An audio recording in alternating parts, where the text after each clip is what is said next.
I, male, 28, am a successful businessman with a few sizable e-commerce brands under my belt. But if you would have asked my parents 10 years ago, they would have laughed at that idea. They've never believed in anything I did, and because of that, I ended up leaving them behind to create my life alone. But the reason I'm writing this post is that my mom and dad, both 54, are trying to get back in my life, and they've ended up causing me a ton of damage professionally in their attempts to do so.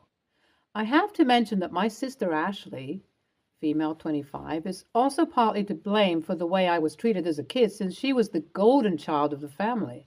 Ever since she was born, my parents started giving her more and more attention and vice versa for me. I acted out when this happened, and I'm sure I wasn't the best elder brother to my sister. I also struggled academically, which disappointed my parents. When Ashley was in school, she was immediately put in the gifted category, and the school board even pushed for an IQ test. When the results came back, it was pretty much clear that Ashley was a certified genius. This was the last push my parents needed to basically put all their eggs in one basket and stop giving me the time of day. After a while, I was raising myself. I wasn't great at studies, sure, but my mom and dad also never came to any event I was a part of. It hurt because the exact opposite happened to Ashley. They always supported her and took an interest in her life. I had a lot of free time and used to waste it on the internet, but I learned about this thing called drop shipping, which is a pretty low risk side hustle. I got in on the ground floor with this stuff when I was 16 and started making money by being an Amazon seller. It's even bigger now as a side hustle. I was making a serious bank for a kid my age, but I was smart enough to save it and not buy a bunch of useless stuff. I got one of my uncles to help me with my payments, and he was fully on board with my work and used to help out and mentor me whenever he could. At the same time, I also started learning about e-commerce and the world of business and slowly focused more and more on learning through doing and less on my academics. Obviously, my parents didn't get what I was doing, and all they could think of was that my grades were dropping. Ashley was super successful in her own right, and I don't begrudge her for it, but she also had the same kind of concern as my parents that I would end up as a deadbeat. I mean, I didn't get the appeal of having my nose buried in a book 24/7, but I never disrespected her for it, did I? Living at home was just exhausting, and mom and dad were constantly belittling me and comparing me with my sister. I won't say that there was anything super toxic like I've read on the subreddit before, but it was just kind of aggravating. I felt like a burden all the time. The nail in the coffin came when I was 17, after I overheard my parents in the living room. I guess they were discussing college funds and finances for me and Ashley, and Dad said something like, I don't even think OP wants to go to college. We should just give what we've saved for him to Ashley and make it easier for her when she ends up in college. OP and his business, whatever it is, they're a waste of time. I'll be lucky if he's slinging burgers at McDonald's when he's 30. Now, I know I have painted my parents in a pretty negative light up until now, but I still looked up to them and wanted them to respect me and what I did. When I heard this, I began to spiral and think about how they must belittle and demean me when I'm out of earshot. I never let them know that I had overheard their conversation, but from that day, I decided that I would move out as soon as I turned 18 and spend my adult life becoming successful my way. I had already asked my uncle if he would be okay with me living with him, and I even offered to pay rent. He was living alone and accepted. On my 18th birthday, I broke the news to my parents, and their reaction was just mild. Like, it felt like they didn't care at all. My dad wished me luck, helped me move out, and gave me $300 as a birthday gift. Ashley said that she would come and visit, but I assume she got so bogged down with academics that she never could. We haven't ever met after that point since I usually don't go to family gatherings when my parents are around. I have met Ashley a few times and she's looking to get into research in marine biology, which I found to be pretty cool. As I got older, she became more and more chill and friendly with me, a direct consequence of no longer being influenced by my parents. As for how my business is developed, I realized that drop shipping wasn't really going to help me expand in the long term. I got into the DTC brand super early and created a marketplace for eco-friendly kids' toys. My uncle was my first investor, and the business grew and eventually got bought out by a larger company. It helped me net a huge amount of money, like enough to stop working for the rest of my life, but I wasn't done yet. I used that same formula to help a woman in my neighborhood turn her local business into a nationwide brand. And then we managed to sell that for millions too. Even though I never went to college, people began to respect me and my business acumen, to the point where I run a mentorship program for young entrepreneurs. During all of this time, my uncle has been my biggest supporter, while my mom and dad have never once reached out to me. That is, until last week. I was at home when my uncle called and told me that my parents had shown up at his doorstep, demanding to see me. They managed to force him to give them my address, and they were on the way to my place at that moment. I was dreading meeting them, but I guess it had to happen. Before long, my mom and dad were on my doorstep, and I reluctantly let them in. They were extremely apologetic and cut right to the chase. My dad said that he recognizes that he wasn't present for me during my teen years, and they didn't try to understand my passions. I listened, but they still didn't know that I had overheard them that day, and that was what influenced my decision to move out. I finally vented and let everything out and said, "Why did you bother coming back for a good-for-nothing son? I don't care that you were going to give my college fund away, but I just needed you to be there for me." After that, there was a tearful reunion where my parents apologized for everything they had said, and I was genuinely considering letting them back into my life. However, when I inquired about their life situation, I instantly backpedaled. Mom and Dad were in some financial trouble. Ashley, although amazing in her field and well respected as an academic, hadn't made it to the point where she had a well-paying position. Dad got laid off recently, and they had been steadily going through their savings. My parents asked if I could loan them some money because the alternative was selling off the house. I felt disgusted that this was the first demand after reconnecting with me. It felt like the only reason they bothered to apologize was so that they could be in my good books. When I refused, Mom and Dad acted hurt and became a bit colder towards me. It escalated, and after a point, I told them that they weren't welcome in my house anymore, and if I saw them here again, I would sue them for trespassing. Well, literally 2 days later, my home security footage picked up a video of my parents banging at my front door while I was at work, and I decided to file a case against them.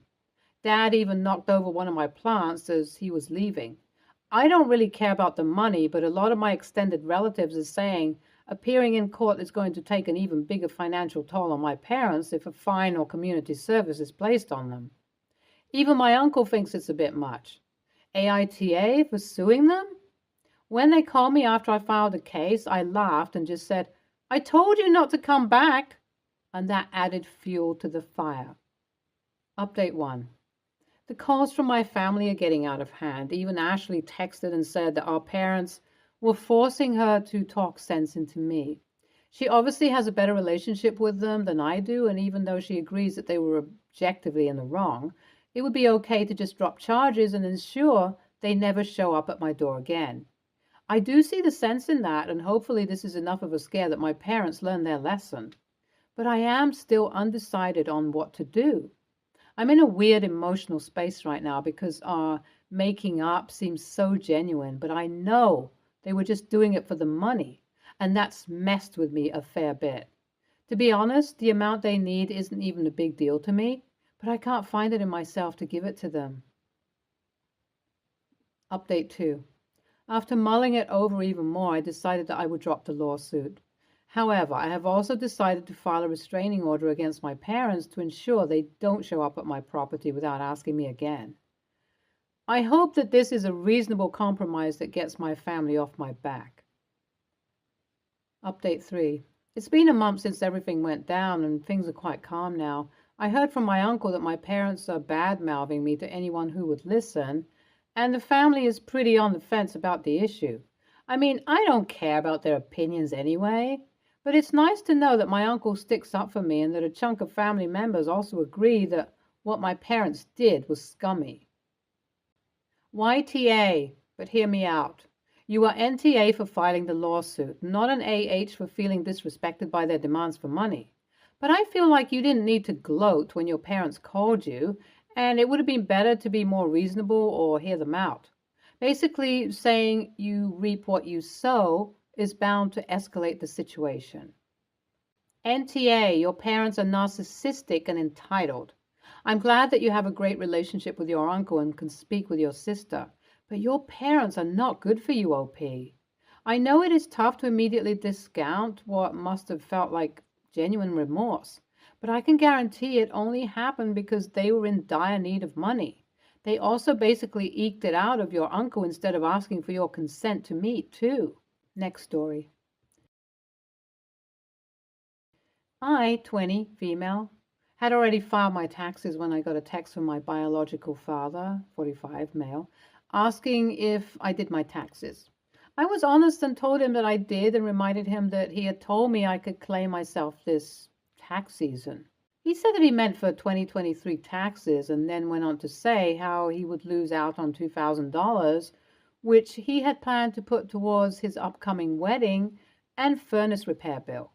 Now, I live in a state where, regardless of how long you live with a parent, if you are 19 and are not a full-time student or full-time worker, your parent you live with cannot claim you. With that out of the way, I was on the phone with my sister, 25, female, while our mom was present with me, fuming. I told him that I'm sorry he's having financial difficulties, but they aren't my responsibility. He then tried to call me. I ignored him because I know what he was about to do.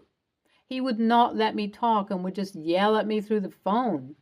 Yelling or raising of voices are a trigger for my anxiety, so I wanted to avoid going into a panic attack. He texted me to answer my phone and then call me again. I ignored him again. He then sent me a lot of very degrading and hurtful text messages that sent me into a panic and made me feel so shitty about myself. He called me ungrateful and disrespectful, held the fact that he did his job as a parent, home, food, clothes, etc., and said I walk all over people who have helped me achieve my goals. That didn't get me, though. He had asked me to hang out with my brother that weekend and told me to not even bother with coming over. Then he told me we are done and uninvited me to his wedding. Told me that I will not be covered under his health insurance. By the last text, I was sobbing, shaking and struggling to breathe. I have always felt like I had to fight for his love, affection, and time. This happened back in February, and it's almost been an entire month since I have heard from my dad. My nana is on his side and told me I should amend my taxes and ask for some money out of it, but I have a strong feeling that he wouldn't give me anything. While living in his home, I paid him $200 in rent every month and had a lot of housework on my shoulders. Babysat my siblings. I would cancel plans sometimes if they couldn't get my nana to do it, on top of working in school. I got burnt out and moved back in with my mom before Christmas. I don't feel bad about standing my ground, but I'm sad thinking about what he'll potentially miss out on if this continues. He has removed me from Facebook and Instagram. I don't want to reach out because that is what he wants. So, Reddit, am I the a-hole? NTA, sounds like your dad needs to get a grip and not rely on his daughter for a check. His wedding and repair finances are not your problem, and shame on him for putting that pressure on you. An absolute NTA. You might feel bad about losing him now, but it might help you realize how toxic he is. The fact that you already paid him rent monthly on top of babysitting and housework at the age of 19 means that you certainly did more for him than you had to. Good on you for being a nice person and all, but don't let him treat you like a doormat. In a way, the problem took itself out. I don't know your local laws around taxes, but isn't that just a return of the tax that you already paid with your work? It doesn't really matter for this, but if so, then it's a double down on it being yours. Next story. I'm 34, male. My wife, 31, female, and her family, my in-laws, had a 5-day-long family vacation in July. It was an Airbnb that everyone, wife, her siblings, and their spouses, and her parents, stayed in. I happened to have a work trip the same week as the vacation, but it was only 2 days long, so I technically could have gone to the last few days of the vacation. Here's the thing about my wife's family. They're very rowdy. They yell to communicate, get drunk together often, have no respect for each other's privacy, and ask very invasive questions. For example, on our wedding day, my father-in-law asked me if I had been practicing my moves for the wedding night and if I needed any advice. I was appalled. I have told my wife before that sometimes her family can be too rowdy for me, but she gets defensive and says I should accept her family for who they are. There have been times when I have asked my wife if I can skip family reunions and birthday parties, but she gets very mad at me and says it would be super rude to avoid her family. So when I found out that my out-of-state work trip was the same week as the family vacation, I decided to fib my wife a bit. I told my wife that my work trip was 4 days long and that it wouldn't make sense for me to travel to the Airbnb to stay for only one day. My wife agreed to this, so I went on the work trip and enjoyed a few days of peace and quiet at our house, while my wife enjoyed the vacation with her family. A few weeks go by and I'm having some coworkers over for drinks. My wife came home from work early and started chatting with my coworkers. She told them about the wonderful vacation she had with her family a few weeks ago, and my coworkers asked me why I didn't join. I told them that the vacation was during our work trip. My coworkers said our work trip was only 2 days long. Why didn't I catch the end of the family vacation? The look on my wife's face was murderous. After my coworkers left, my wife started yelling at me saying I was a major a-hole. She called her parents and they sent me angry messages saying they couldn't believe I lied to my wife to avoid a vacation with them. AITA for lying to my wife about the length of my work trip, even though I know she wouldn't allow me to skip the family vacation. ESH, lying to your wife isn't good. But I can understand if her family makes you uncomfortable and she didn't give a shit. She was an AH for insisting on you going no matter what, and an even bigger AH for calling her parents and letting them know about it instead of handling it with you privately. She's disloyal and doesn't respect you at all. Time to have a very different discussion and find a compromise you can both live with, or seek marriage counseling so you can have a referee. ESH, you for lying to your wife, period. Your coworkers for being rowdy as well, and having no trouble opening their mouths to bust you to your wife while invited to your house. You used plural, insinuating that they as a group pointed this out to you in front of your wife when she found out. If it was just one of them, I'd chalk it up to one coworker not knowing when to shut up. But they all ganged up on you to bust you to your wife. Sounds planned. Your wife for going off to complain to her parents. Does she have friends? That's their job. Stay tuned for more stories from our girl relationship.